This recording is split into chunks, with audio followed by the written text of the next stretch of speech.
December 18 దేవుని వాగ్దానం.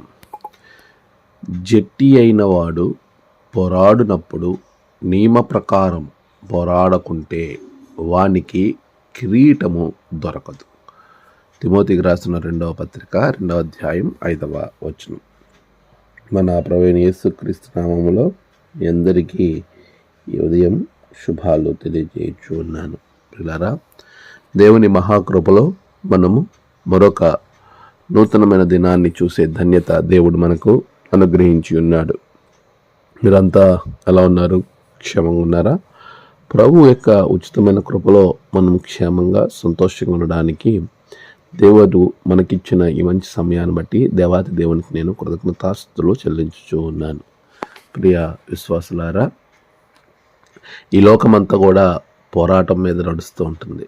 పోరాటం చేసినప్పుడు మనం చేసే పోరాటం మన జీవితాలకు ఆశీర్వాదకరంగా ఉండాలి అనేటువంటి విషయాన్ని భక్తుడు చాలా స్పష్టంగా జ్ఞాపకం చేస్తున్నాడు. చాలామంది పోరాటం చేస్తారు, అంటే వారి జీవితంలో ఏది సాధించాలనుకుంటున్నారో దాని కొరకు ఎంతగానో ప్రయాసపడతారు.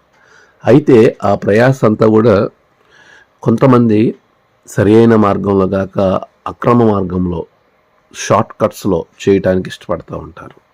ఎలాగైనా విజయం సాధించాలనుకోవడం చాలా తప్పది. ఎలాగైనా విజయం సాధించడం కాదు, మనం సాధించే విజయం కొరకు ప్రయాణించే మార్గం చాలా ప్రాముఖ్యమైంది. అదే వాక్యము ఇక్కడ మనల్ని హెచ్చరిస్తూ ఉంది. పోరాటం చేసేవాడు, జట్టి అయిన వాడు, అంటే ఏదైనా ఒకటి సాధించాలి అనుకుని పోరాటం చేసేవాడు నియమ ప్రకారం పోరాడాలి. అలా నియమం ప్రకారం పోరాడుకుంటే వానికి కిరీటం దొరకదు.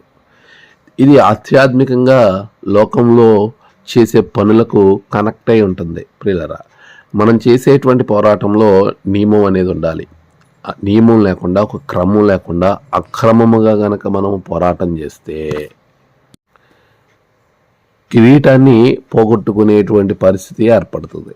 చాలాసార్లు మనము ఏదో రకంగా సాధించాలనుకుంటాం. ఈ లోక సంబంధంగా బహుశా నువ్వు సాధించాను అని అనుకోవచ్చు, కానీ జీవ కిరీటం, దేవుడిచ్చే బహుమానము, దేవుడిచ్చే మెప్పును కోల్పోతావు. అలా కోల్పోకుండా ఉండాలంటే నియమాన్ని పాటించాలి, క్రమముగా మన జీవితాన్ని మనం కట్టుకోవాలి. తత్ఫలితంగా దేవుడిచ్చే గొప్ప కిరీటాన్ని పొందుకుంటాం. అట్టి కృప దేవుడు మీకు అనుగ్రహించును గాక. ఆమేన్. ప్రార్థన. సర్వోన్నతుడా, గొప్ప దేవ, నీ బిడ్డల జీవితంలో జట్టి అయి సాధించాలి అనుకుని పోరాటం చేస్తున్న నీ బిడ్డలు నియమ ప్రకారం పోరాటం చేయటం కృప దయచేయండి. బిడ్డలను మీరు ఆశీర్వదించండి. ఏదైనా ప్రయాణాలు, పనులు, వారు తలపెట్టిన కార్యాలన్నిటిలో గొప్ప జయములు దయచేయండి. నేడు జన్మదినము, వివాహదినము, ఆయా విశేష దినములు జరుపుకున్న బిడ్డలను మీరు దీవించండి. తమ ప్రియులను కోల్పోయిన వారి కుటుంబాలకు నెమ్మది దయచేయండి. దినదీవులతో నింపి మీరే మహిమ పొందమని యేసు నామమున ప్రార్థించి వేడుకొంచున్నాం తండ్రి. ఆమేన్. తండ్రి, కుమార, పరిశుద్ధాత్మ త్రియేక దేవుని దీవెన మీ అందరికీ తోడుగా ఉండి నడిపించును గాక. ఆమేన్.